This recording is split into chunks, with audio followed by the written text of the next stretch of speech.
E eu estou terminando a série de mensagens cujo título é Perguntas que Todos Gostariam de Fazer. Mas o tema da pergunta de hoje é: será que existe algum pecado que não haja perdão? Vamos começar lendo Mateus capítulo 12, versículos 22 a 24. Então lhe trouxeram um endemoniado, cego e mudo, e ele o curou, passando mudo a falar e a ver. E toda a multidão se admirava e dizia: é este porventura o filho de Davi? Entenda-se com filho de Davi o Messias. Mas os fariseus, ouvindo isso, murmuravam: este não espere demônios, senão pelo poder de Beelzebu, o maioral dos demônios. Queridos, a figura de Jesus, desde quando ele veio na primeira vinda, e ao longo desses 2000 anos, continua sendo uma figura muito controversa. Vocês já perceberam que falar de Deus ninguém se importa? Mas falar de Jesus gera incômodo. Por que será? Eu estava ouvindo um pastor americano dando um testemunho que hoje nas escolas americanas você pode entrar com uma camiseta de caveira falando sobre morte, você pode entrar com uma camiseta exaltando o Islã, você pode entrar com o que você quiser, mas você não pode entrar com uma camiseta escrito o nome de Jesus. Por que isso? Jesus em todos os tempos sempre causou espanto. Alguns se renderam a ele, se converteram e o adoraram. Outros o rejeitaram. Mas a verdade, a pergunta que propus, ela está diretamente ligada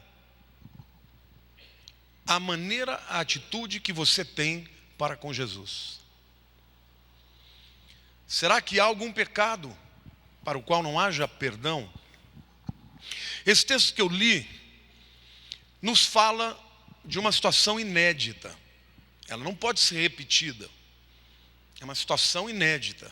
A verdade é que Jesus, a grande maioria dos seus milagres aconteceram na Galileia. Ele morava em Cafarnaum e fazia o seu ministério em torno do lago da Galileia, nas diversas cidades que ali estavam. Mas a sua fama de um homem de Deus, de um homem que curava e fazia milagres, cresceu tanto a ponto de ter chegado em Jerusalém, onde os líderes judeus, especialmente os fariseus, ficaram intrigados e desceram a Jerusalém para ver o que estava acontecendo. E quando eles chegam e começam a seguir a Jesus, eles puderam presenciar uma cura maravilhosa. Um cego de nascença e mudo, curado instantaneamente. Deixa eu fazer uma pergunta para você. Alguém aqui viu um cego de nascença enxergar imediatamente? Já viu? Raríssimo. Acontece hoje. Jesus disse que nós faríamos obras maiores, mas certamente só pelo poder de Deus. Quando isso aconteceu, o povo que não era letrado, mas que conhecia as Escrituras, começou a fazer a pergunta: será que não é ele o filho de Davi? O filho de Davi é uma expressão que o judeu entende. Filho de Davi é o Messias. Porque eles sabiam que as Escrituras diziam que o Messias haveria de fazer milagres. Milagres que homem algum podia fazer. Então, o povo, que não era teólogo, que não era letrado, que não tinha conhecimento mais profundo, começou a suspeitar de que estavam diante do Messias. Contudo, os religiosos, estudiosos, que conheciam as leis, e muitos deles sabiam de cor a Torá, fizeram uma declaração absurda. Eles não podiam negar que o camarada recebeu um milagre extraordinário. O milagre aconteceu, mas não aconteceu da parte de Deus. Ele expele os demônios pelo poder de Beelzebu. E Beelzebu, como o próprio texto explica, é o maioral dos demônios, ou seja, Satanás. E eu quero dizer para vocês, queridos, que até hoje, quando as pessoas contemplam a manifestação do poder de Deus, através da igreja, através da pregação do evangelho, elas podem ter respostas diferentes. E eu quero mostrar para vocês, no contexto em que Jesus viveu, algumas das respostas que as pessoas deram e quais as consequências para essas respostas. O primeiro grupo de pessoas que avaliou Jesus de maneira errada foi a sua própria família. Marcos 3, 20 e 21 diz assim: então ele foi para casa. Não obstante, a multidão afluiu de novo, de tal modo que nem podiam comer. E quando os parentes de Jesus ouviram isto, saíram para o prender, porque diziam: está fora de si. Jesus estava tão envolvido, gente, com as necessidades das pessoas, que ele passava o dia inteiro ensinando, pregando, expulsando demônios, curando as enfermidades.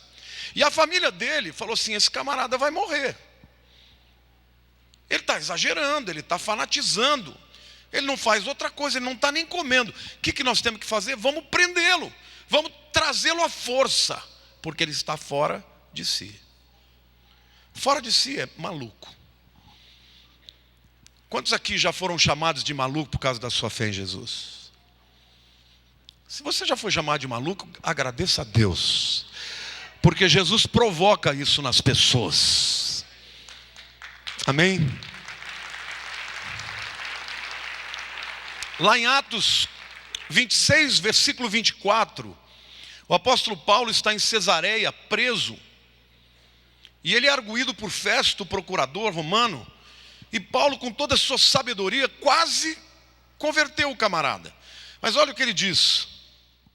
Dizendo ele estas coisas em sua defesa, Festo interrompeu em alta voz: estás louco, Paulo?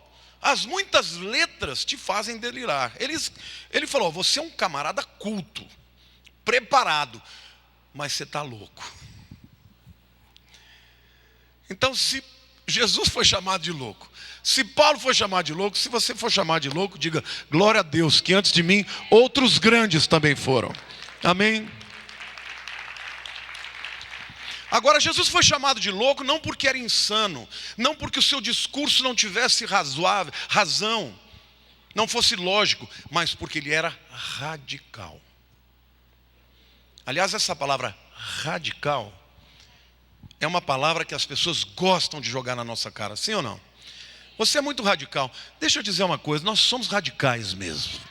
Sabe por quê? Porque a raiz, ela é fundamental numa árvore. É a raiz que torna uma árvore imutável. E você não vê árvores andando por aí. As árvores podem trocar de folhas. As folhas podem mudar de cor. As folhas podem cair e outras vão nascer. Mas a árvore sempre estará no mesmo lugar, porque ela tem uma raiz. E a raiz de Jesus era na vontade de Deus. O mundo muda, as filosofias mudam, os approachings, a aproximação, a maneira como as pessoas olham para Deus muda. E a igreja que foi chamada para influenciar a sociedade, muitas vezes é influenciada pela sociedade. Por quê? Porque não tem raiz. Repita comigo: Jesus era radical. Eu também sou radical. E a minha raiz está no Evangelho de Cristo. Amém? Você pode aplaudir, Senhor?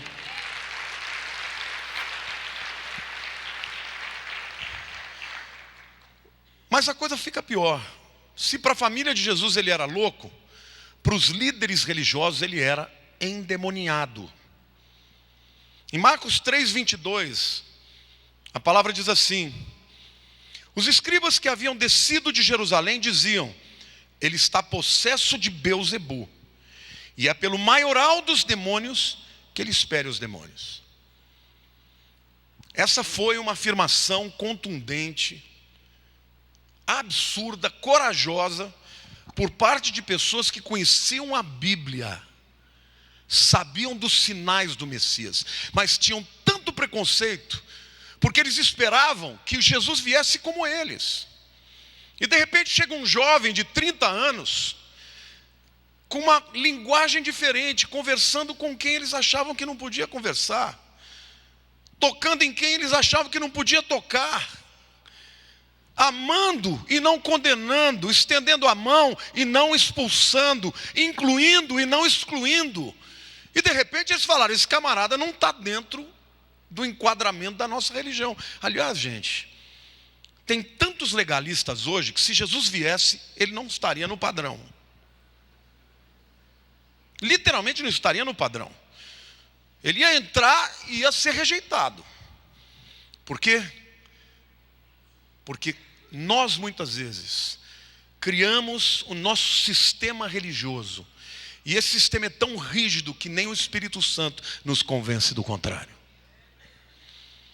Então, chamaram Jesus de endemoniado. Gravíssimo.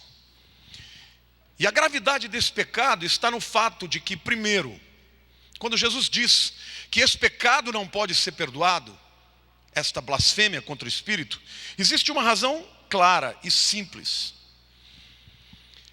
O Velho Testamento, a lei, a Torá, falava de como seria o Messias. Dizia onde ele nascia. Dizia que seria em Belém. Ele nasceu em Belém. A palavra diz que ele cresceria na Galileia. Ele cresceu na Galileia. E tudo quanto a Bíblia falava dele, ele cumpria. E ainda assim as pessoas rejeitaram o testemunho de Deus na sua palavra. Agora eles estavam ali diante de Jesus em pessoa, pasmos com a sua sabedoria, com seu brilhantismo. Aos 12 anos, no templo, Jesus confundiu os doutores. Ficaram admirados com ele. Quando vinham para ele, ele tinha sempre uma palavra de sabedoria. Ele tirava as verdades mais profundas da natureza e as tornava simples, que os doutos podiam entender e os mais simples podiam entender. Só Deus é capaz de fazer isso. Alguém que não passou pelas escolas teológicas da época ensinava com uma profundidade que ninguém podia ensinar. O testemunho do pai não foi suficiente. O testemunho do filho não foi suficiente. E agora, o testemunho do Espírito Santo na pessoa de Jesus não era suficiente. Porque uma coisa você precisa entender: Jesus não fez nenhum milagre por si mesmo. Até o momento do batismo, Jesus não era capaz de fazer nem a multiplicação de um pão em dois, a não ser que ele mesmo partisse com as mãos. Porque o apóstolo Paulo fala em Filipenses capítulo 2 que ele se esvaziou, não da sua divindade, porém dos atributos da divindade. Quando ele nasceu, ele teve que aprender a andar, a falar, teve que aprender a ler. Embora fosse Deus, ele era humano. Agora, quando Jesus operou os milagres que operou, ele operou no poder do Espírito Santo, que ele tinha sem medida. Nós temos o Espírito Santo em nós, mas o poder dele em nós é por medida. Quanto mais o buscamos e quanto mais nos enchemos dele, mais ele tem poder na nossa vida. Jesus não. Ele tinha completamente, porque ele buscava o Pai. Agora, se o pai não pôde convencer através da sua palavra, se o filho, na sua própria vida ali, em loco, não pôde convencer, e o poder do Espírito não convenceu, quem convencerá? Eu pergunto para vocês, quem convencerá? Ninguém. Então, é muito importante que você comece a entender que este pecado, exatamente como ele está e foi falado, ele não pode ser repetido. Simplesmente porque Jesus não está presente fisicamente. Agora, quando Jesus é arguído desta maneira, ele responde. usando 3 ilustrações muito pertinentes ao momento que ele viveu. A primeira ilustração, querido, ele tira do ambiente secular. O versículo 24 de Marcos 3, ele diz assim: se um reino estiver dividido contra si mesmo, tal reino não pode subsistir. Em outras palavras, ele diz o seguinte: uma nação que esteja vivendo guerra civil não pode guerrear contra o inimigo de fora. Sim ou não? O que aconteceu na Colômbia, tantos anos de guerra civil, as Farc contra o governo. Uma nação dividida não tem poder para enfrentar o inimigo. Então é incoerente que Satanás esteja dividindo o seu próprio reino. O segundo argumento que ele usa, ele tira do ambiente social, e ele fala da família. Versículo 25: se uma casa estiver dividida contra si mesmo, tal casa não poderá subsistir. Quantos aqui já viram uma família em processo de divórcio? Como é que ficam as pessoas? Em frangalhos. Eu sempre digo para as pessoas: está pensando em divorciar? Pense 100 vezes. É um inferno. Cada casa dividida não se estabelece. Jesus está falando, uma família dividida é uma família fragilizada. Não consegue vencer. Como é que o inimigo vai querer dividir a sua própria família? E o terceiro argumento que ele usa tirado do ambiente espiritual. Ele diz: se pois Satanás, no verso 26, se levantou contra si mesmo e está dividido, não pode subsistir, mas perece. Quantos aqui acham que Jesus foi lógico para eles? Quantos vocês acham que a resposta dele foi brilhante? Adiantou? Não. Resistiram às Escrituras, resistiram ao próprio Cristo, e resistiram, o que é pior, a uma comprovação extraordinária de que Jesus era o Messias através do poder do Espírito Santo. É muito importante que você entenda, porque eu tenho recebido muita gente que me pergunta a respeito disso. E a razão das pessoas terem essa dúvida, ou é porque foram mal ensinadas. Que eu vou fazer um parêntese, não vou dizer nome de denominação nenhuma, mas tem algumas denominações que ensinam o seguinte: se o camarada pecou, ele perde a salvação. Eu não vou entrar em detalhes, mas suponha que o indivíduo está ali, passando na rua, olhou uma mulher bonita, pensou indo para a cama com ela. Vem o arrebatamento. Ele foi ou ficou? Os que falaram ficou, é porque foram mal ensinados. Deixa eu explicar uma coisa para você, querido. Você já ouviu falar que a salvação, quem crê em mim tem a vida eterna? Você entende o que é eterno? Eterno é uma dimensão que não tem ruptura. Tem crente que não tem segurança nenhuma da salvação, porque no mesmo dia, o camarada, se ele for sincero, porque às vezes também a gente dá valor para alguns pecados maior do que para outros. Então ele fala assim: não, pecados de tentação sexual, vai para o inferno. Agora, se for fofoca, não, uma fofoquinha, qual que é o problema? Deixa eu dizer bem simples assim: perante Deus, se você fosse ser salvo por si mesmo, você tinha que tirar 10. 9,99999 inferno. Então só tem um jeito de você ser salvo: o único justo morrendo pelos injustos, para que a condenação dos injustos fosse para o justo e a justiça do justo recaísse sobre os injustos.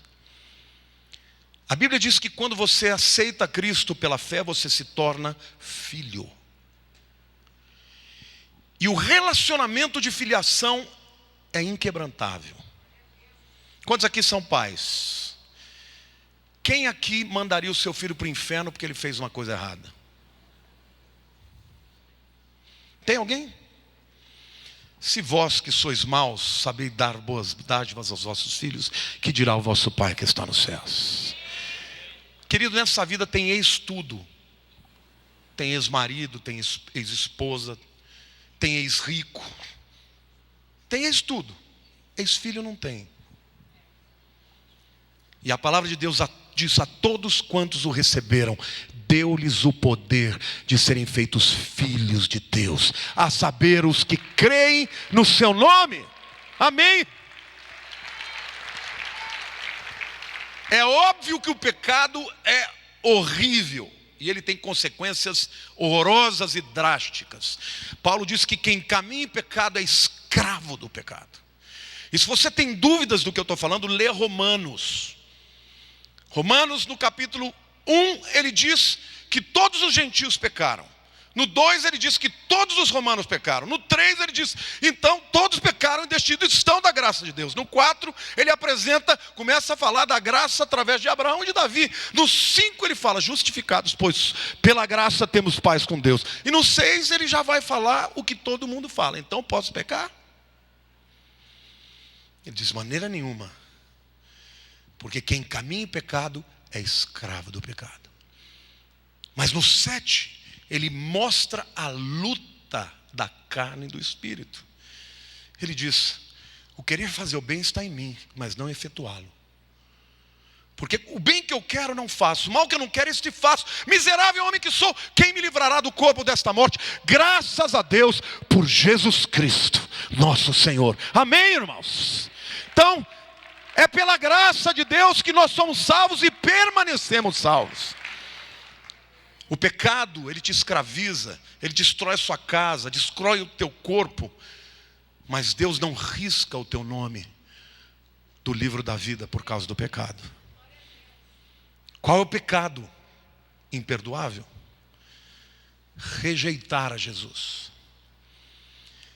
Não uma coisa impensada, não é aquela blasfêmia que você solta ao ar, estava nervoso, falei uma coisa da qual eu me arrependo. Não é isso.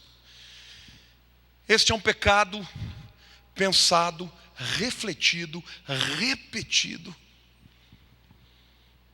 por conta e por pessoas que conhecem profundamente a palavra e que fizeram a escolha de não recebê-lo como Senhor e como Salvador. Este é o único pecado para o qual a Bíblia diz que não tem perdão. E eu vou dizer uma coisa muito simples para você. Se nós pusermos na balança, de um lado da balança, todos os pecados da humanidade inteira, em todos os tempos, e na outra balança, o sacrifício de Jesus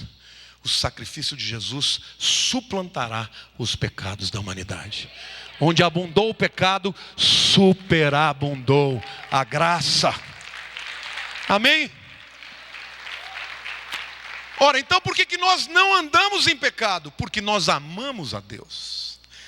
Efésios 2, 8, 9 diz assim, pela graça sois salvos, mediante a fé. Isso não vem de vós, é dom de Deus, não de obras, para que ninguém se glorie. Diga, salvação é só pela graça, mediante a fé. Mas o versículo seguinte ele diz, pois fostes criados em Cristo Jesus para as boas obras. Não são as boas obras que te salvam, mas quando você é salvo, você faz boas obras. O que vem antes, o cavalo ou a carruagem? O cavalo. O cavalo é pela graça sois salvos. E a carruagem são as boas obras que seguem aquele que conheceu Jesus. Amém? É muito importante você saber disso para ter segurança. Você é filho, co-herdeiro. Quando Deus olha para você, Ele não vê os seus pecados. A Bíblia diz que Ele lançou os nossos pecados nas profundezas do mar e deles não se lembra. É claro que isso é uma linguagem antropomórfica. Deus não se esquece, Ele sabe tudo. Mas quando Deus quer explicar uma coisa, Ele usa uma característica humana e explica através dessa característica humana aquilo que Ele sente. Jamais Deus vai se esquecer de alguma coisa. Mas Ele desconsidera. Porque em Jesus os seus pecados foram anulados, destruídos. O apóstolo Paulo diz que ele rasgou o escrito de dívida que estava contra nós, cravando-o na cruz. Diz assim: os meus pecados, o escrito de dívida que estava na minha vida, me condenando, foi cravado na cruz de Cristo, e por isso eu estou perdoado de todos os meus pecados. Amém, irmãos?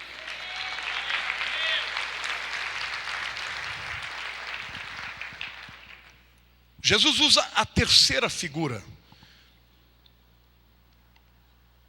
No versículo 27 ele usa um argumento lógico.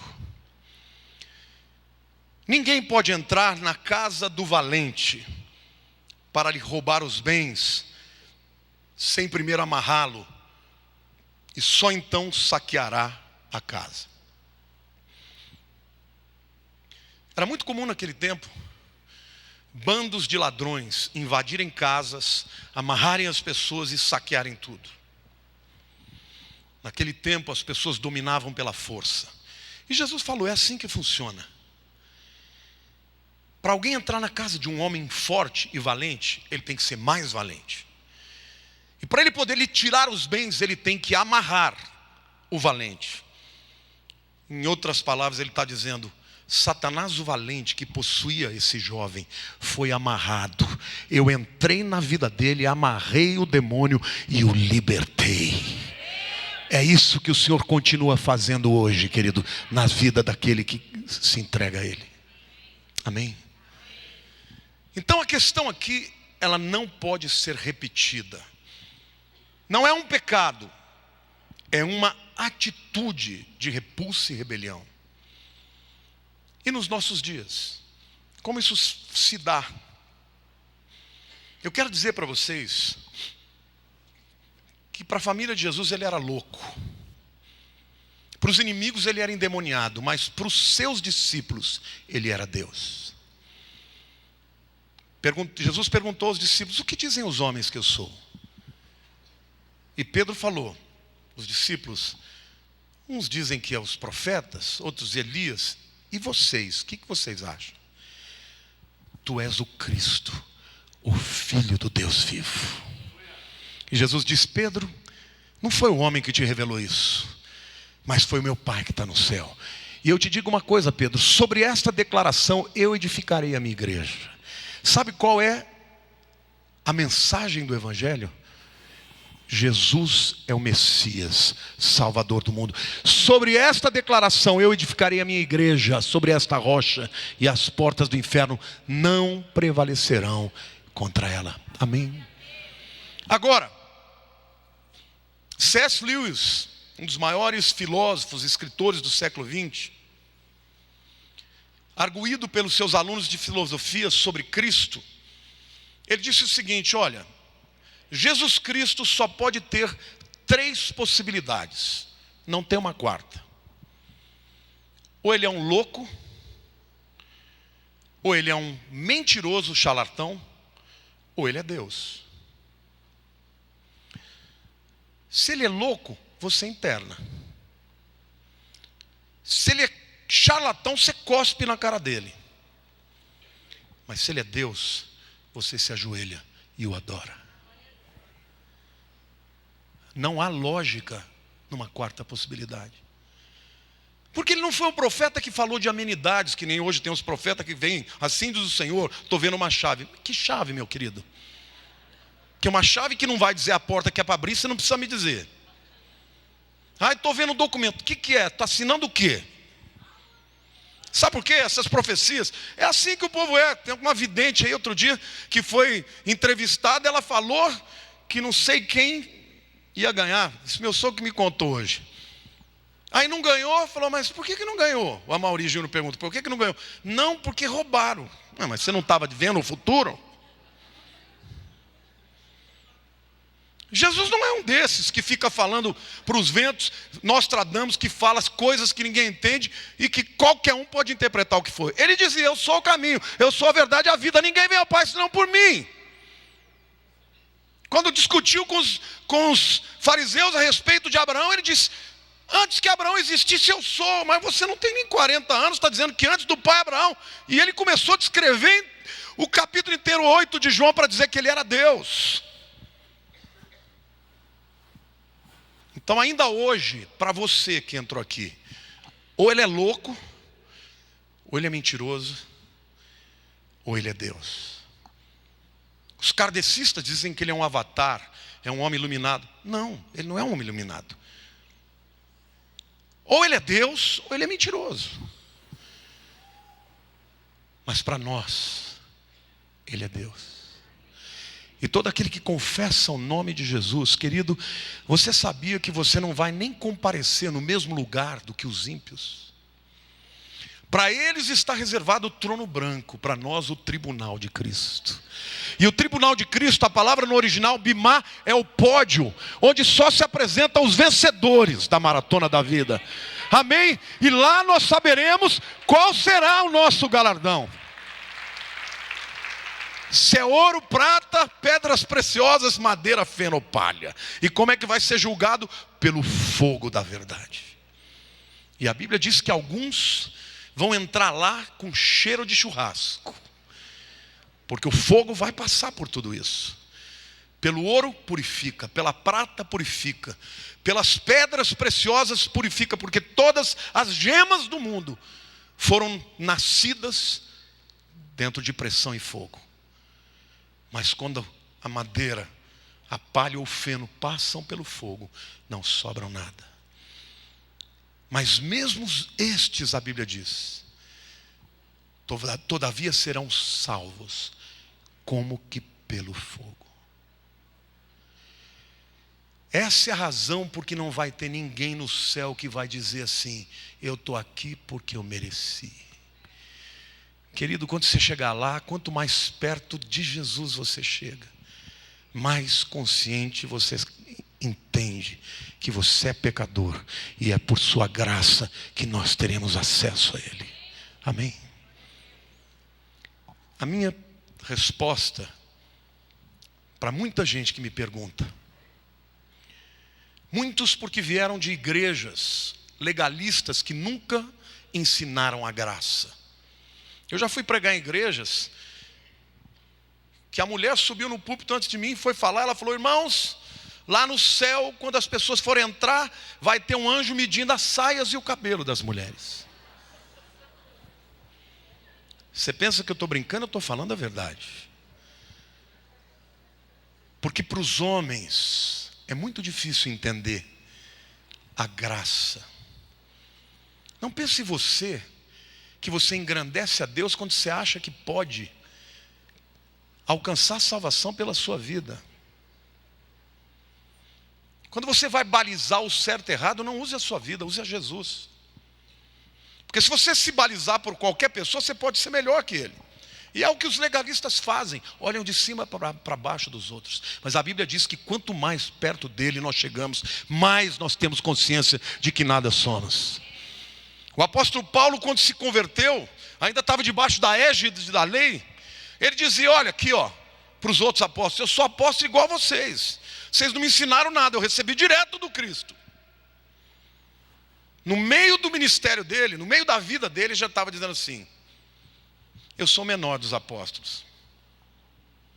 No final da vida ele já estava dizendo assim: Jesus Cristo veio salvar os pecadores, dos quais eu sou maior.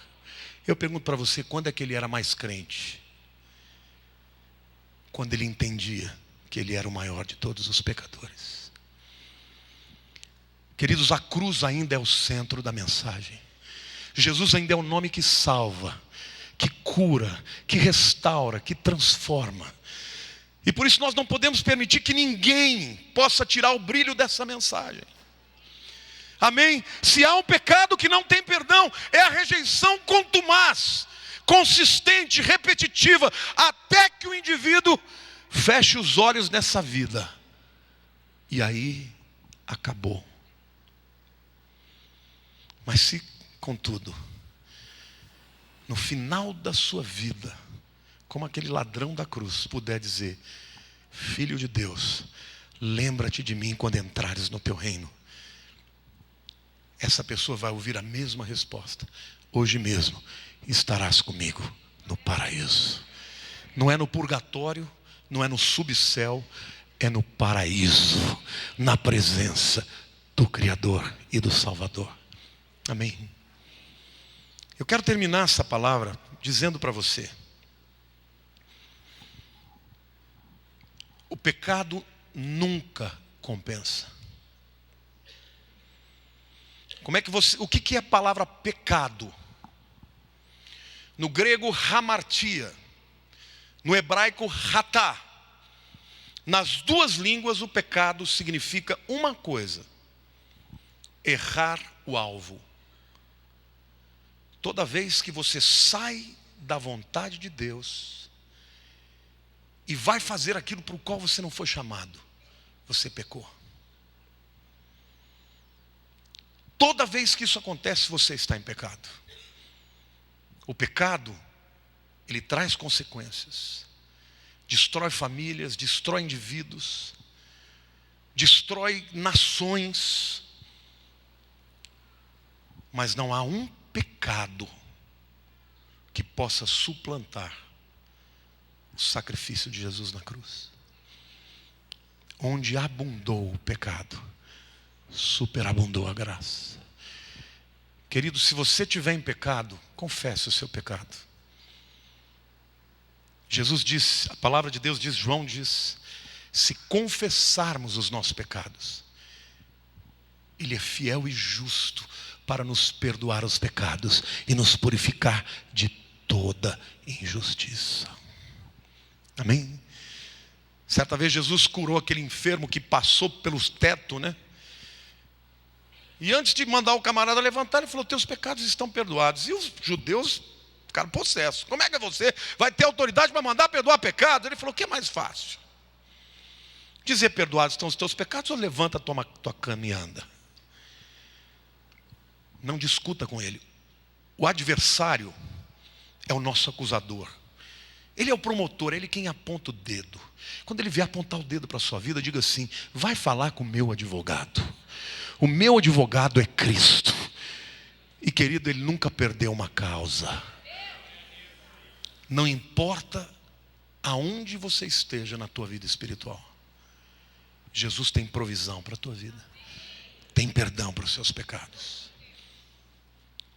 Eu creio que no dia do arrebatamento haverá um grande espírito de temor, um grande espírito de quebrantamento, literalmente para as pessoas confessarem a Jesus, para não chegarem lá em pecado.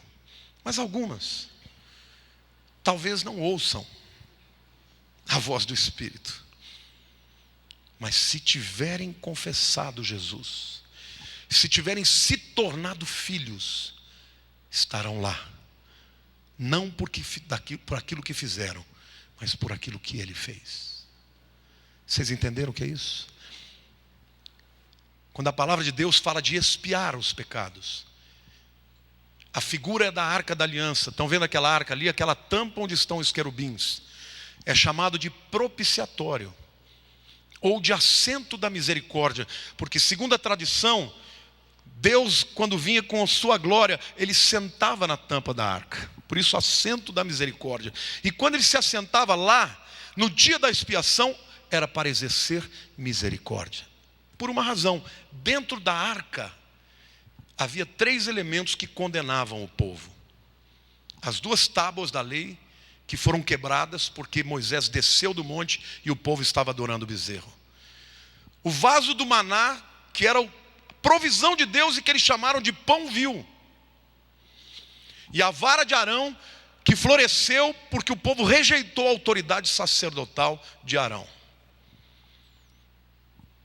É por isso que quando a arca foi levada e o boi tropeçou e a tampa da arca se abriu, Uzá foi segurar a arca e morreu na hora. Porque quando a cobertura, a propiciação, quando o sangue não cobre, os pecados são condenados de morte. Mas a Bíblia diz que Jesus, diga Jesus, é o meu propiciatório. Então quando Deus olha para a tua vida, Ele não vê os seus pecados, Ele vê o sangue da aliança. Glória a Deus. Você pode aplaudir o nosso Deus?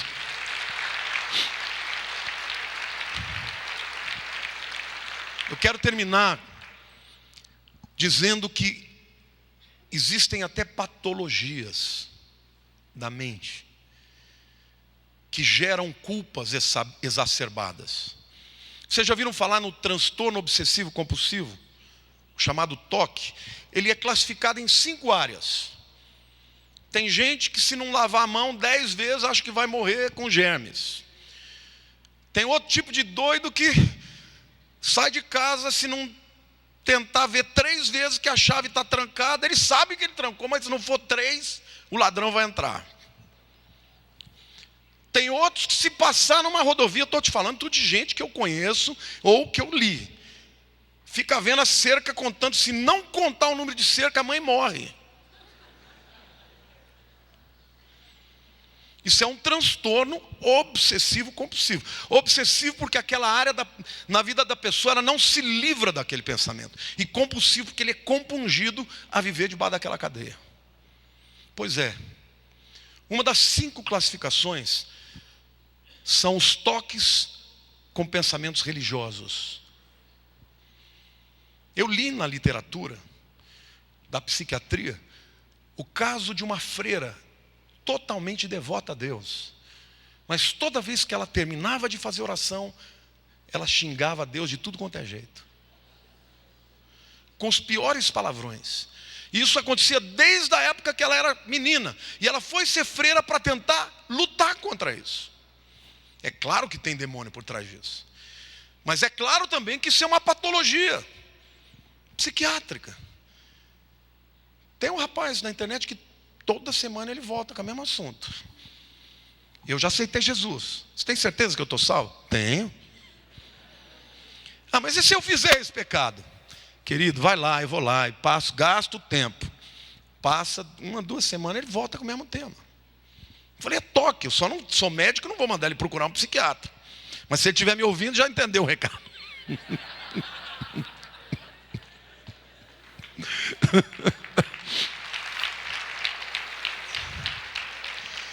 Eu estou dizendo isso porque a sua salvação não depende do que você sente. Nós lutamos contra o acusador. Tem dia que você sente que Deus não te ama, mas Ele te ama.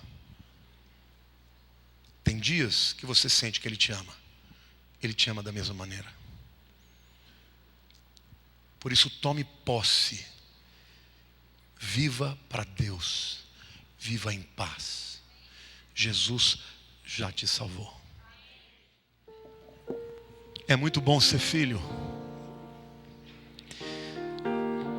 Fomos gerados fisicamente por Ele, mas também espiritualmente. Deus Todo-Poderoso. Que maravilha. Que maravilha a obra do teu filho. Nós estamos constrangidos, porque não merecemos o teu amor. Mas o Senhor nos amou primeiro. Eu te peço, Senhor, ajuda-nos nesse tempo de trevas, manifestarmos a tua glória, o teu amor. Hacemos luz, ó Deus, nesse mundo. Eu oro por cada vida que está aqui, Senhor, talvez amarrada pelo pecado, amarrada na sua alma, nos seus sentimentos, vivendo, Senhor, debaixo do engano do diabo. Eu oro, Pai, para que a tua palavra seja certeira, que ela entre, quebre as cadeias, transforme o entendimento. Pai, nós nos humilhamos perante a tua mão poderosa, e nós te suplicamos que o poder do teu Espírito em nós nos ajude a levar a tua palavra em todos os lugares desse mundo. Nós te agradecemos pelo perdão dos nossos pecados. A minha oração, Pai, é que o teu Espírito Santo nas nossas vidas nos leve dia a dia a sermos livres do pecado, a amadurecermos. Obrigado pela tua paciência,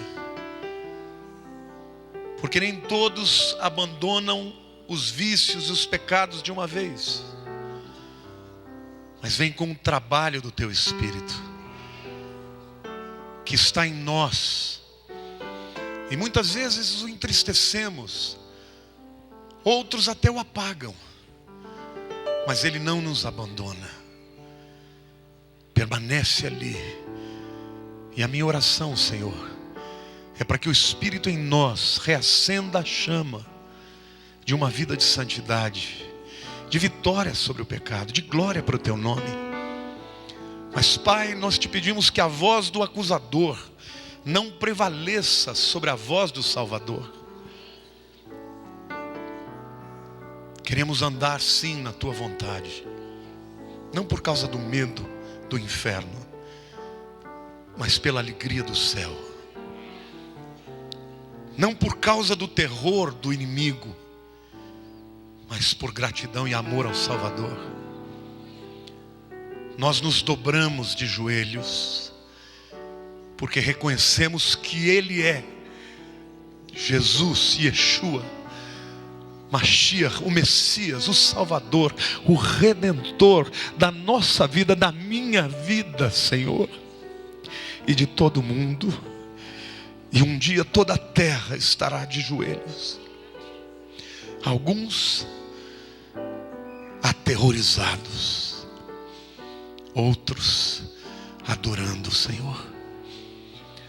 Senhor, que a tua igreja neste último tempo de apostasia, de frieza, seja levantada em retidão, em graça e poder, para arrebatar das mãos do valente todos quantos o Senhor tiver para esse tempo. Oramos pela nossa família, pelos nossos vizinhos, pela cidade, pelo Brasil e por todo o mundo. E oramos, Senhor, que onde houver alguém invocando o teu nome, os milagres aconteçam. Onde houver alguém invocando, Senhor, a tua misericórdia se manifeste. Nós te amamos, Deus, de todo o nosso coração, com toda a nossa força. Obrigado, Senhor, por essa segurança tão tremenda. Dedicamos ao Rei da Glória toda a honra e toda a glória.